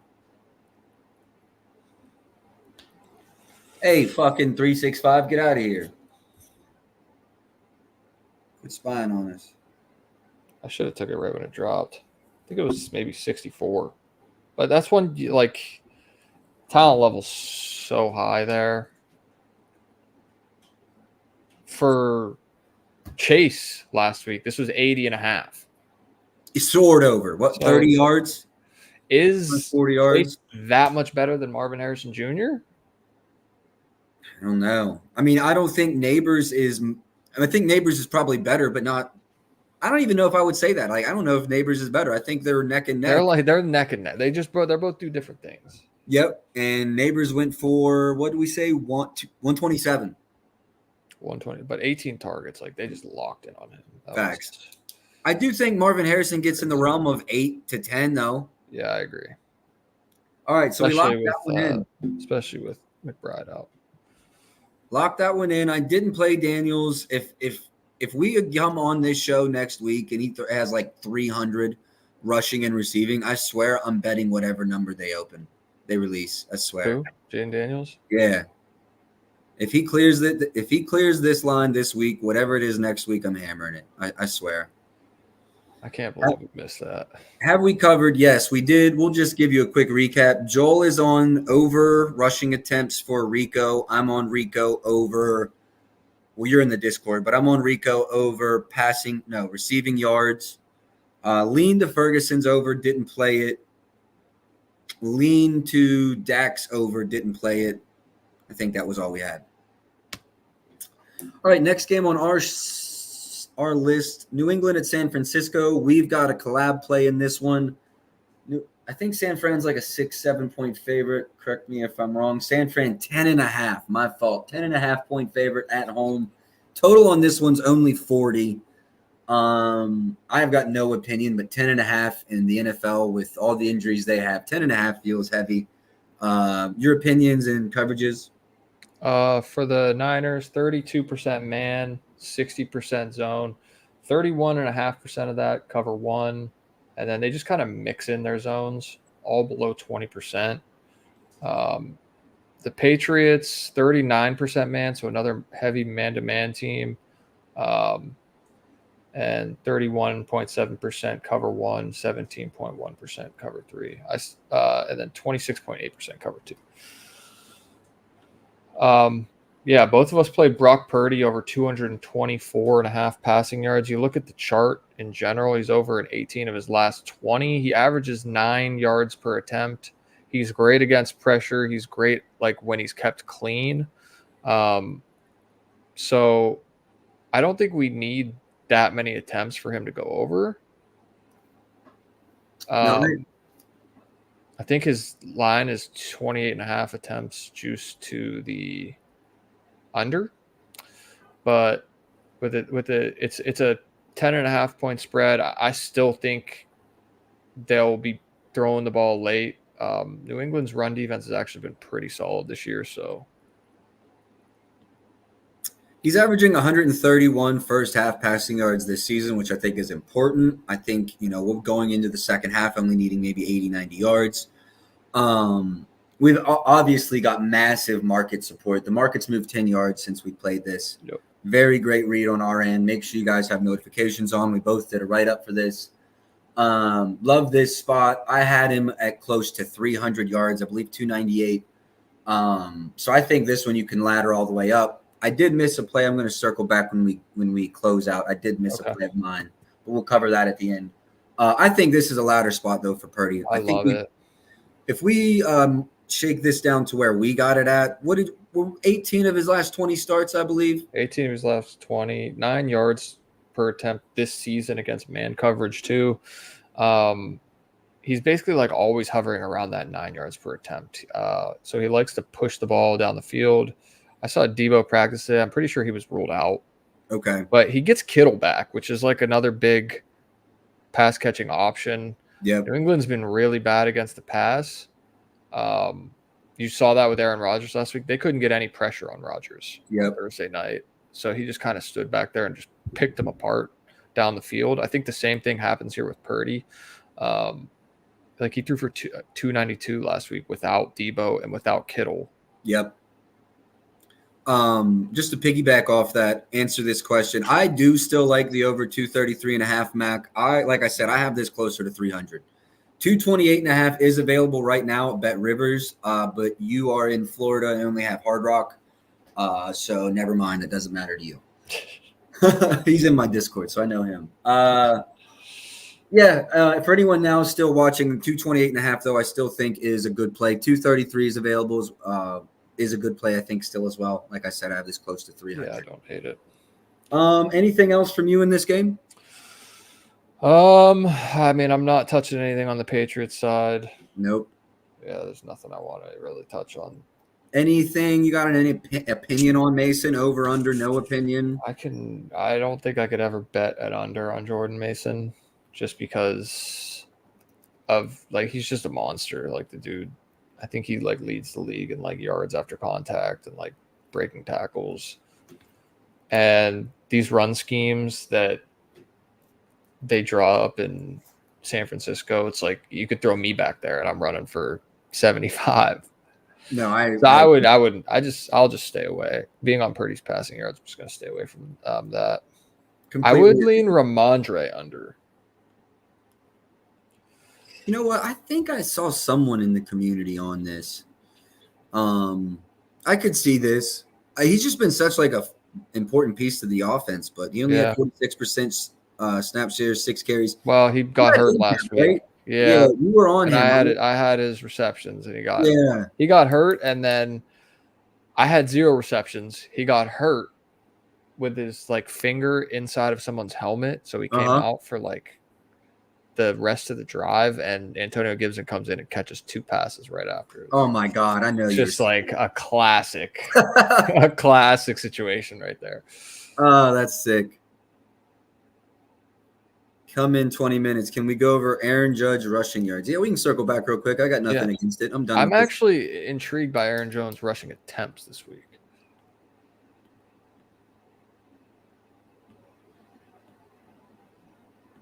I'm glad that they actually – so before I go over this play, since we're circling back to this game, let me just say I did release Sam Darnold's passing yards over.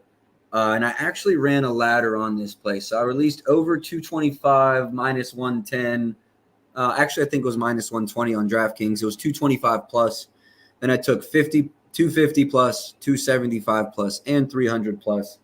Quarter unit on each of those. I really think Darnold has the opportunity to go off here. I think the game script in my eyes is Jordan Love plays and they are behind and they're throwing the ball a lot. Justin Jefferson probably has 100 yards. That's kind of the way I game scripted this game. So if Love sits, I'm kind of fucked. But assuming Love plays, I think this has real life all the way up. Circling back to Jones, though. I agree with that sentiment. Like, I think this is the first time that the Vikings are probably losing in a game for, like, the whole season. So they're going to have to throw more. Like, it's got to come at some point. I think it's possible it comes here. That's why I would lean off of Aaron Jones, because I think that's possible. But, like, this Green Bay defense can be ran on. We saw that week 1 with Saquon. Minnesota Vikings.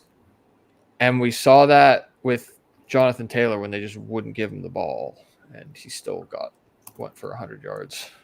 Yeah, so I think the big thing with Darnold, as you touched on there, he hasn't thrown more than 28 times in a game yet this season. I think that changes. I think we see 30-plus attempts out of him. My projections for Aaron Jones are 60 yards. So take that for what it's worth. I'm right around the market. For me personally, seeing a lot of my numbers so close to the market makes me feel good because that means I'm generally correct.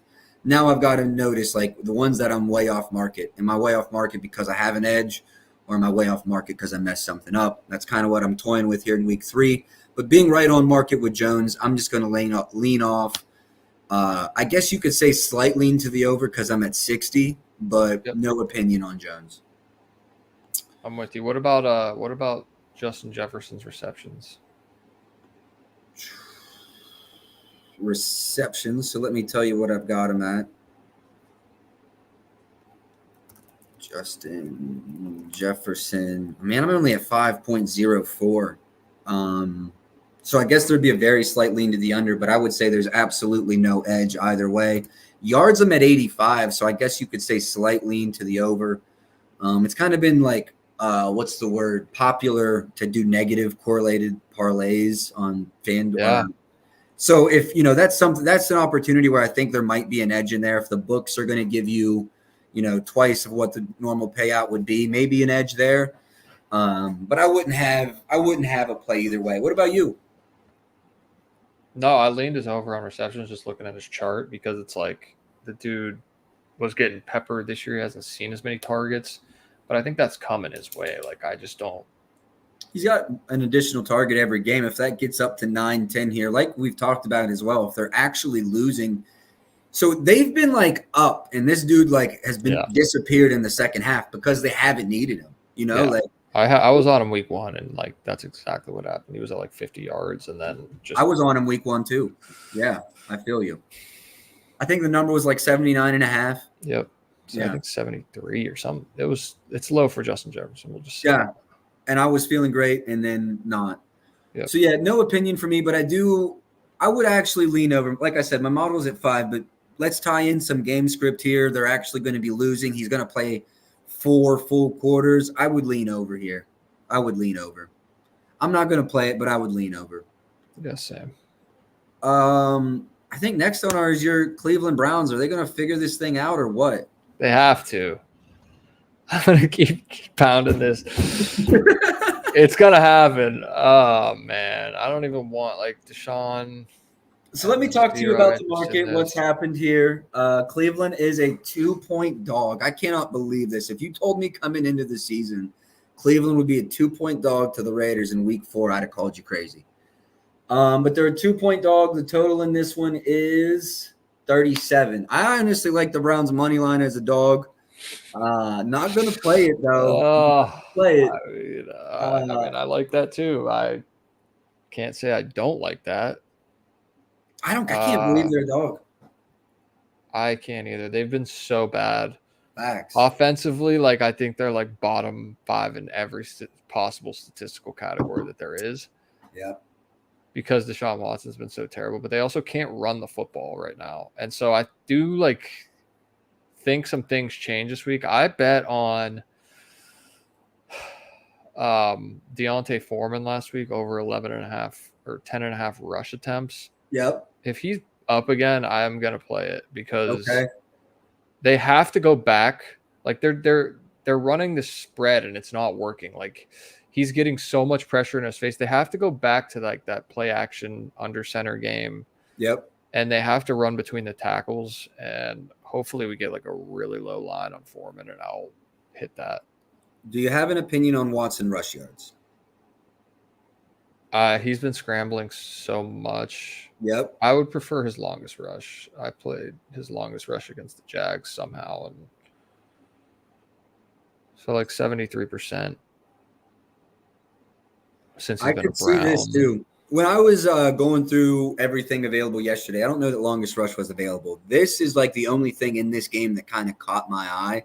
Like you said, he's been scrambling a lot. Actually, Props.cash has that for us now. If we scroll down, quarterback scrambles. He had 5 in the first game. And honestly, I'm not sure what their criteria is because it looked like he had a lot more than 2 last game. Yeah. I don't know if that's available. He had 4 rushing attempts, right? They have 5 and 4. They haven't really been designing him runs, so I don't know what's exactly going into that. I would say, does he go over 200 yards passing? Like, is he ever going to do that? If there's ever a spot for him to do that, is that not this game? Andy Dalton just threw for like 300 on this Raiders defense. So my projections for him are 199.76 yards. Wow. So I got him right there. Like you said, He's got to do it. If he was I'm not going to play it because I've seen it with my eyes how bad he is. And I don't know how this happened because he threw for 5,000 yards in Houston in 2019. So I don't understand what's going on. The biggest fumble of all time. I don't understand what's going on. And actually, it makes me sick. I could just start ranting about it, but I'm going to stop. No, I 100% get it. 100% feel it. I'm sure you would trade him for Baker Mayfield's contract right now. No, just tank. Just tank. Let's go get Nico Iamaleava. Yeah. Let's go get the Manning.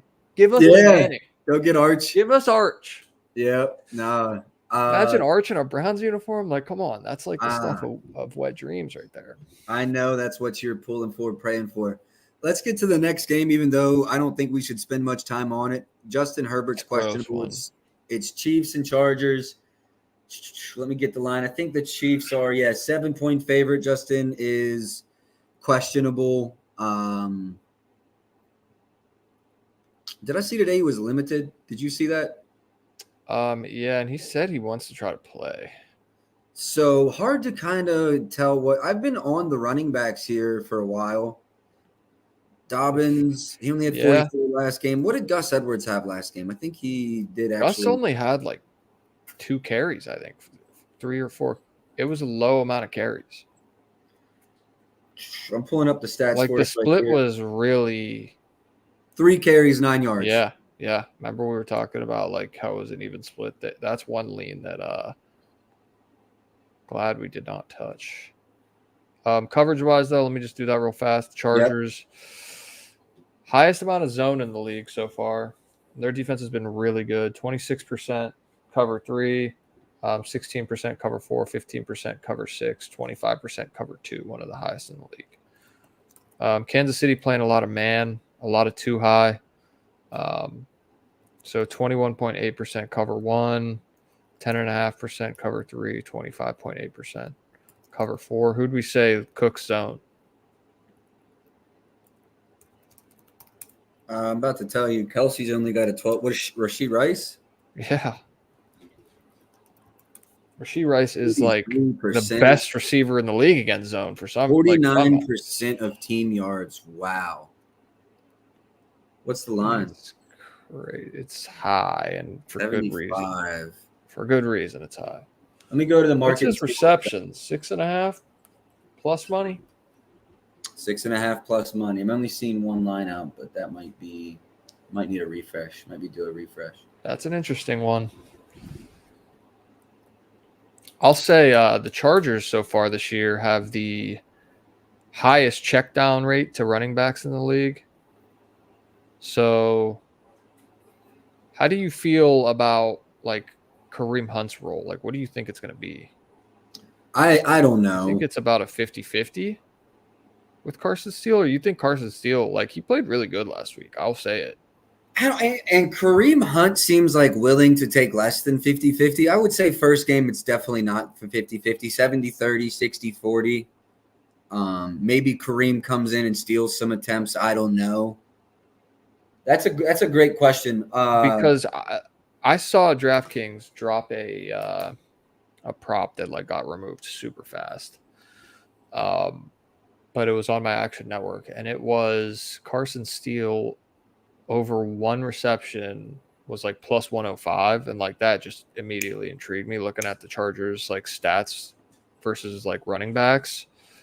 I don't know if it's going to drop again at that, but he ran like 18 routes last week or something. So like that's pretty interesting to me. He had 2 targets. They ran a screen for him too. So I don't know if that's going to drop back at that number, but that's something that's like super interesting to me. That's why I'm asking like how you think Kareem Hunt factors in.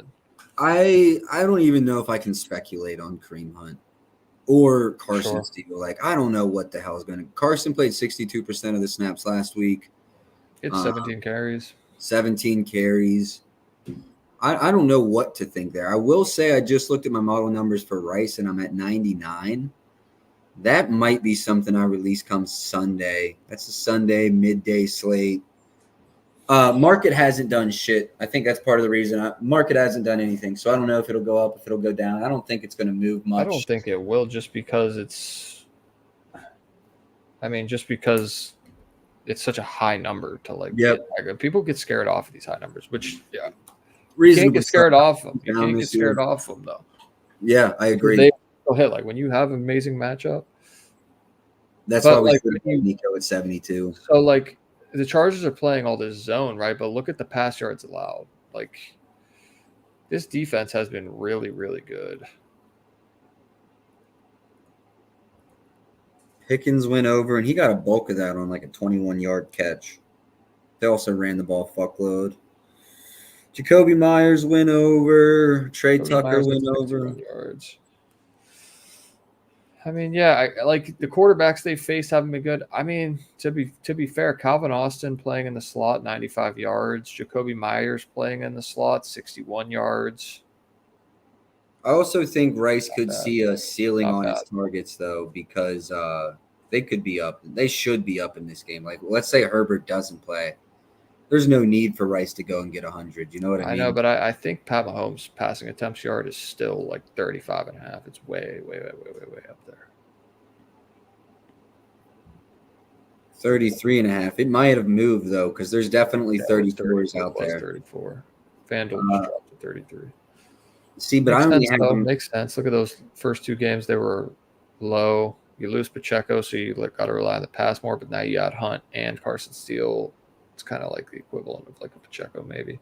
My number is only 30, but I played Mahomes under once this year, and he fried. I'm not touching that. So, yeah, agreed. All right, nothing in that game then. On to the next. I think we've gone over all of our plays, but I have one on Monday night, but we still will break down. Well, there's only 3 games. I do have one on Monday night as well. Okay, sweet. We got Buffalo, Baltimore next. Let me see. Oh, no, Sunday night. I have Sunday night. Okay. Buffalo, Baltimore. The line is Baltimore -2. They're the home team. I think that's important. This is probably close to a pick 'em on a neutral field. Anything but oh yeah, you do have a play in this game. Yeah. So I'll let you go into the coverages and then just transition right into that. Yep. So as far as Buffalo goes, 64.2% too high, and they're running a ton of zone, 76.1%.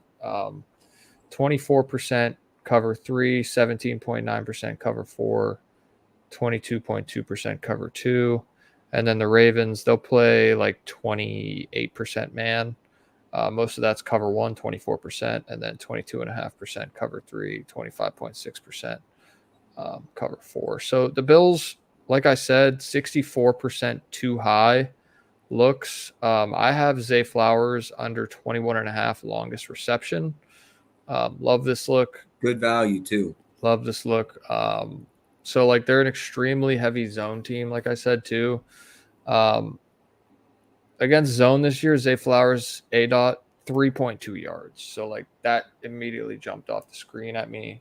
23% target share is fine, but 58.3% of those targets against zone have been design targets. So screens right at the line of scrimmage explains why his ADOT's super low against zone. Last season, 9.1 versus zone. But when you throw in too high looks, 6.2 ADOT. This season against too high zone looks, 2.9 yard ADOT. Only 11.6 of his yards have come through the air against those looks. And then he's playing 66% of the time out wide and only 33% in the slot. The Bills allow the second lowest target share to receivers out wide this season, 30%. So I love this one. Yeah, I like this play a lot too. Going to just kind of piggyback on this, I did not play it, but I actually leaned his receiving yards on under. I'm closer to about 39, 40. The market's, I think, at 50 and a half. I actually just bump over and double check that. Yeah, market's at 50.5. I would lean over. Also want to say anyone that plays on Prize Picks, Joel's number is still available. 21.5 is available at Prize Picks. It is the last book available, so if you have Prize Picks, lock that in with something else now. Everything else we've released, hopefully. So I leaned under there, and I really like kind of your thinking there. To piggyback off of it, his average yards per reception, his average yards after catch versus zone is about 6. But with his average depth of target being 3, I mean, there's so much room to work with there. And 23% target share versus zone, but a lot of those targets are less than 5 yards from the line of scrimmage. So I like both. Definitely like your under longest reception. The market has very much agreed with you going from 21 to 19.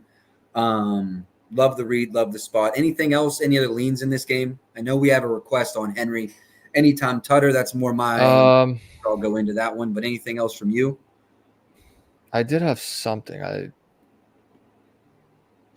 leaned about passing yards over. Were you on that at all? Yeah, I think Lamar's passing attempts or Lamar's passing yards, because I think this is just a more neutral game script here.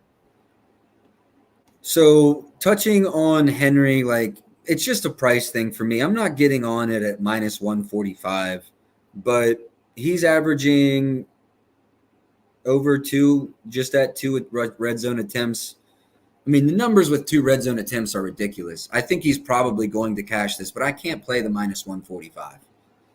Can't play the minus 145. If I'm on Profit X and I see them open this 125, 130, it might get my money. It's just getting too pricey for me. Let's go look at Lamar, because I was on his my lean was his passing yards over. I agree. My number is like closer to 250. What about attempts? 33. What's the market? Yeah, I think it's 28. Why? I lean over as well on this. Lawrence had 38. Murray had 31. Tua had 25, but he broke his head. Yeah, they have, as a team, I think they had 40-some. Wow. They led in all those games, though. This is going to be a much tighter game, I would think, but neutral game script, still pretty good. What's the history like? 29 in the one matchup, 2022.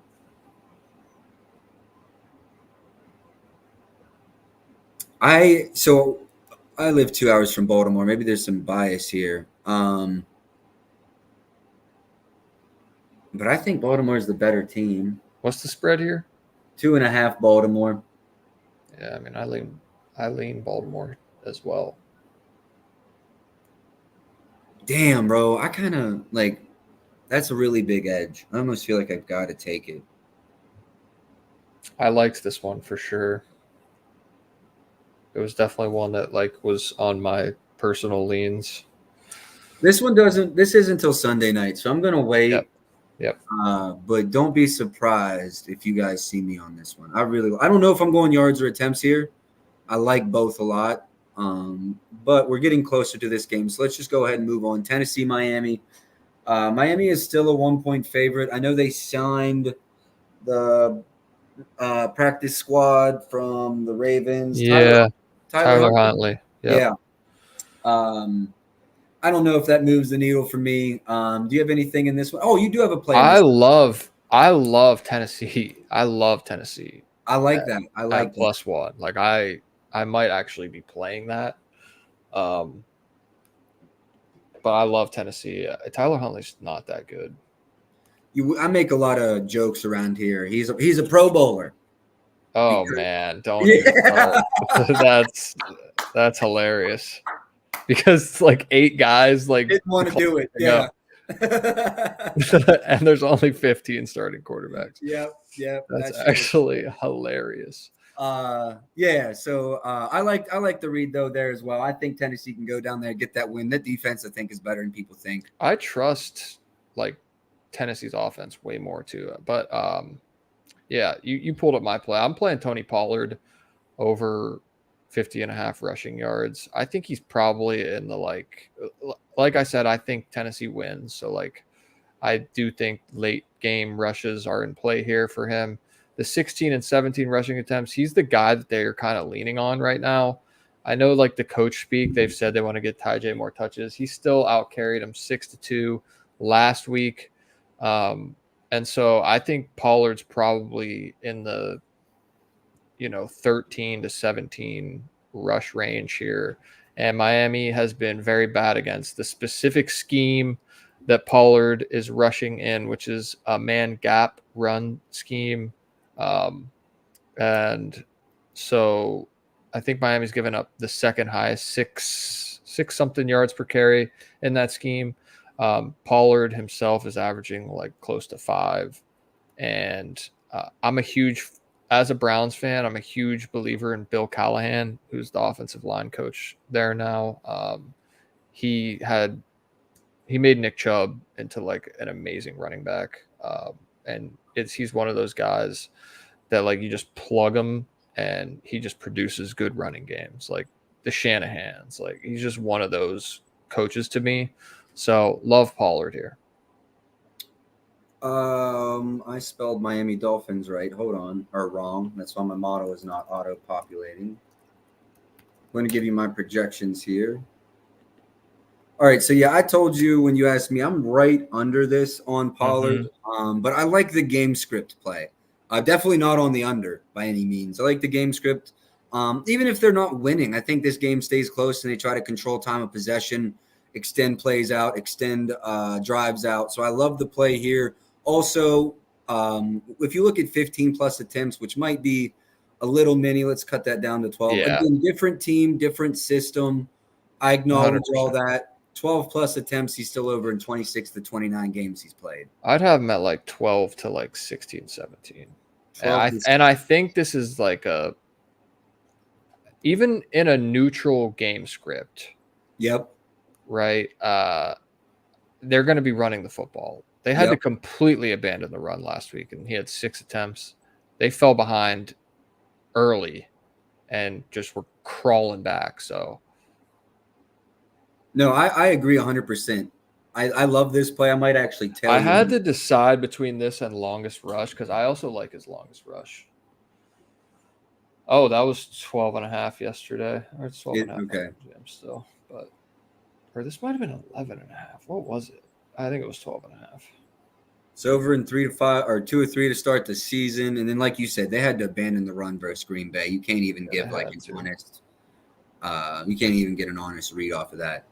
I think you made the right decision. I would have probably went rushing yards. Yeah, the script was like when I expect a script where like maybe a guy's not going to be running as much as I think, I usually lean towards longest rush, but he probably gets to the 13, 14, 15. And the way I see it is if he busts off a 13-yard rush, what's the likelihood that he doesn't hit 51 yards? Facts.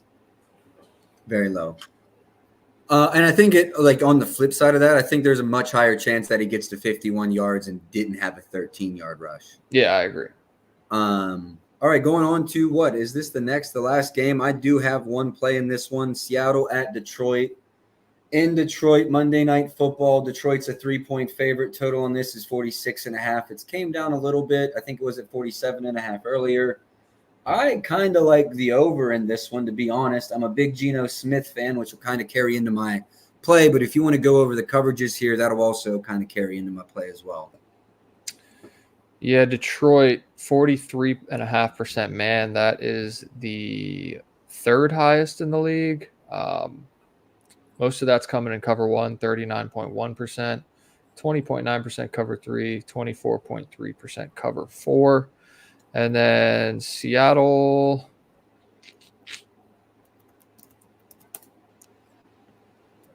where's Seattle at? Seattle, 28% man, 25% cover 1, 26.7% cover 3, 22.5% cover 4. And I love your play here. Yeah, so I went with DK Metcalf over. I think I locked in 62.5 receiving yards. Let me pull it up here on props.cash.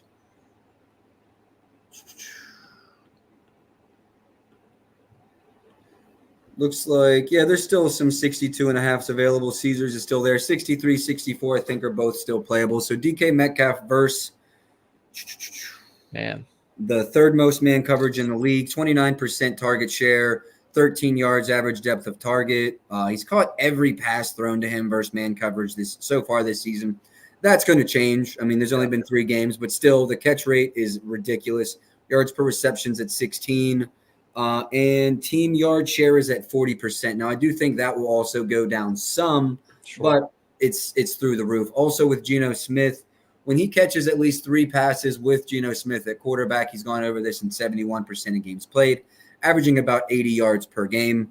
I just think the targets are going to be there. He's going up against man coverage, Geno's favorite target. If he gets 6, 7, 8 targets, I think there's no shot. Well, that's a tough way of saying it because he is very boom or bust. Yeah, for sure. So that's why like reception long was also a consideration for me here. But if he gets that 7th, 8th target, I'm going to be very confident he busts one off, a 20, a 25, a 30-yard reception, and we're going to get by. I actually have his projections at 99 on this one. Did not ladder the play, but I do think it's a play you could ladder. And the head-to-head, you just click the head-to-head there. Wow, 95 over in 3 of 3. He crushed him last year. I love this one too. I think he had a 2 point something yards per route run against cover 1, which you'll love to see that, especially like he's going to be running a lot of routes here. I think Geno has a 33 and a half line. So like that just puts him over right there. Love this one. Just man killer. Yep. Especially against one high looks and cover 1. So just like over the top. He's had a lot of yards this season so far on like busted coverages, which is like, I think like 2 like 50-yard bombs, but 56 and a 71. Yeah. Correct. But against this man coverage, like I'm not so sure that doesn't happen again. It's a whole different thing. And he's just a burner. He's just a burner. That's my last official play. We both talked about Jameson Williams. I actually have the projections for this very high as well. Let me double check, but I want to say I was in the 70s. I love Jameson Williams. I think so average depth of target, 19 versus man, 15 versus zone. Team share yards, 55% versus man, 22 versus zone. Seahawks still ran the 13th most man coverage, so it's not like they run a bunch, but they run enough. Yep. So I really like this play as well. I didn't play it. We got a lot of time until Monday night. If Monday night comes and I'm like fucking 8-0, I'm probably firing. Yeah. You know what I mean? Fair enough. We're going to try to tuck some units until we get there. Any other plays or projections? I have nothing else. What's Amon-Ra's receptions at? I think 7.5. 7.5. Juicy to the under. It is juicy to the under. Wouldn't even bother. St. Brown. Jameson Williams at 3.5 with a plus 144 to the over is pretty crazy though. Damn. Especially with Laporta. Can you check that for me? Yeah.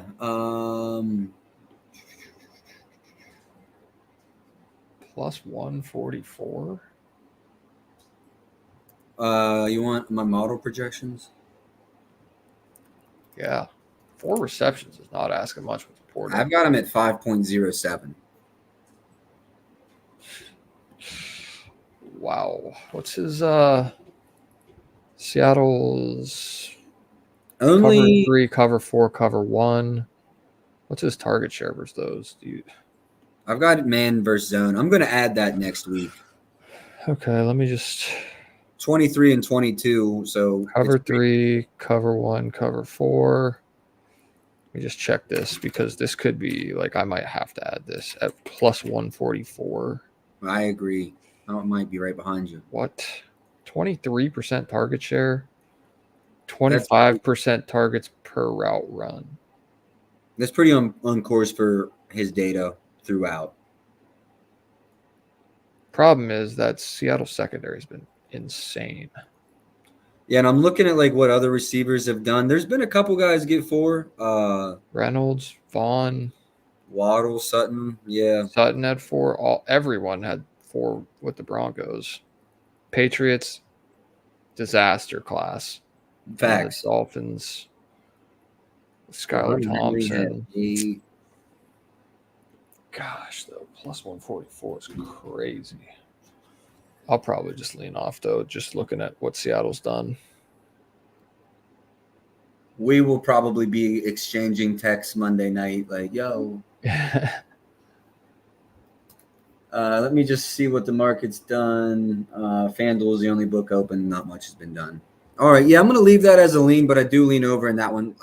The yards was my lean initially, but I do like his receptions and my receptions. I mean, you have a full over 1 reception projection on a plus 144. Like, how do you not run that? Well, do you want to know Like, what if this was like minus 115, I'd be like, all right, fair, but 5 point? I think I said 07.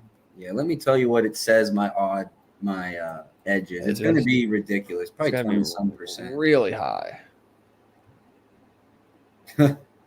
What is it? It's like there's an 80% edge, which I mean, I don't even believe that. Like, you can't have an 80%. I mean, you might. I might. I don't know. If 5 is the That's real like number, it's almost like it sounds too good. too good to be true. Yeah. Yeah. Yeah. Like how? I don't know. Hold on. Look at his targets. Yep. Good call. They're high. Like 9 last and week was 11 the and then only just low 3. one, and that might be skewing your model a little bit. But Facts. 9 and 11. No. Is Laporta out? I have him getting 8 targets, 8-ish targets. Which How's their run D been in Seattle? Because if they can stop the run and force Jared, Sam Porter was out of practice this week. If they can how many pass attempts did Goff have last week? So they allowed Stevenson to rush for 81. They allowed Gibson to rush for 96. Denver didn't do shit. 96. Oh, God. Yeah, Gibson had 96. Stevenson had 81 in the same game. But then That's Miami crazy. didn't do shit either. So it's like tough to tell. I mean, I looked at this one. This was like the same exact situation. This was plus money in week 2. And I looked at it and I was like, wow, after a 9-target game. And he soared. He soared in week 2. Had 11 targets. 5 catches. Man, I don't know. This is a tough one. I still lean this way heavy. Really bad. 5.07 is my number, man. I feel like that's just he's done it in 2 of the 3 games. I mean, he's really came on the scene too. He still had 71% snap share last week. What was the difference in targets between him and Amon? He had 8 targets last week. It's not a huge difference. I mean, 2 targets is pretty bad, but 3 targets. Yeah, you're right. What do you think? Lean, huh? You leaving at a lean? I don't know, dude. I feel like I almost have to play it. At 23 passes for Goff last week. Yeah, what's the number this week?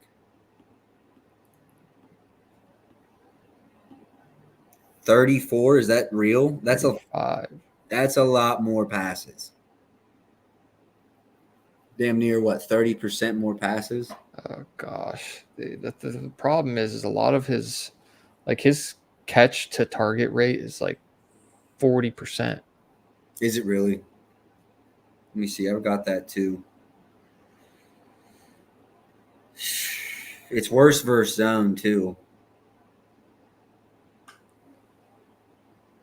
Plus 44. Half a unit? You want to do half a unit? I feel like if I'm gonna run this, I gotta go full bore on this thing. Yeah, I mean, I'm game. If you play it, I'm tailing. What do you mean? This is your projections. I know, but it's like week 3, like one more week, week 4. I don't know, 5, 5, and 1. You know what I mean? So what do you do? Plus 140. Let's table this. We'll talk about this after the stream. I like it. All right, Yeah. we're right at 2 hours, y'all. I am going to run through everything real quick, give you all the plays. We'll go Joel first, then me. There's going to be a couple that overlap. Joel had over rushing yards for Rico Dowdle, over 8.5. Scotty Miller under 15.5 receiving yards. We both locked that in. It's locked up right now. Maybe, hopefully it comes back, but I doubt it. Both are on Pickens over 49.5 receiving yards. Joel is on Bo Nix over 31.5 passing attempts. I love that play. He's over in all three. I like the game script. I probably find myself on that. Joel and I are both on Purdy over 224.5 passing yards. It has moved, but in my opinion, in my model's opinion, it's still playable. Zay Flowers under 21.5 longest receiving yards, still available at Prize Picks, but it has bumped everywhere else. And then Joel has Pollard over 50.5 rushing yards in the Titans game. That number is still available. For me, Pickens, I also played Pickens. Trevor Lawrence passing yards under 231.5. It has moved about 5 yards. I still think it's playable there. As I mentioned, Joel and I both on Purdy. I did add Najee during the stream over 64.5 rushing yards. I am on Rico's receiving yards instead of rushing yards over. I'm at 12.5 minus 113. And then ladder play Sam Darnold 25 plus. I'm sorry, 225, over 225, over 250, over 275, and over 300. Quarter unit a piece on all of those. And then I did release, did we both play Marvin Harrison? Yeah. And then we both played Marvin Harrison over 67.5 receiving yards minus 110. Did I get all your plays? That's it. That's it. All right, y'all. We got them all in. We're about 15 minutes from kickoff, so best of luck tonight. Make sure you follow Joel at JG4President. Turn on those at JG4President. I actually tagged him in my Twitter post as well. You get all of his plays for free. Turn on those notifications so you get them before they move, as you see with the Purdy line. $1 gets you the rest of my card for the week. Use code PROFIT. We appreciate y'all for tuning in each and every week. Use code PROPS.cash. Use code SHARP25, and you'll get 25% off your first month. Trying to get all of our plugs in there. Appreciate y'all for tuning in. Best of luck this week. We'll catch y'all next Thursday. Let's go. Later, everyone.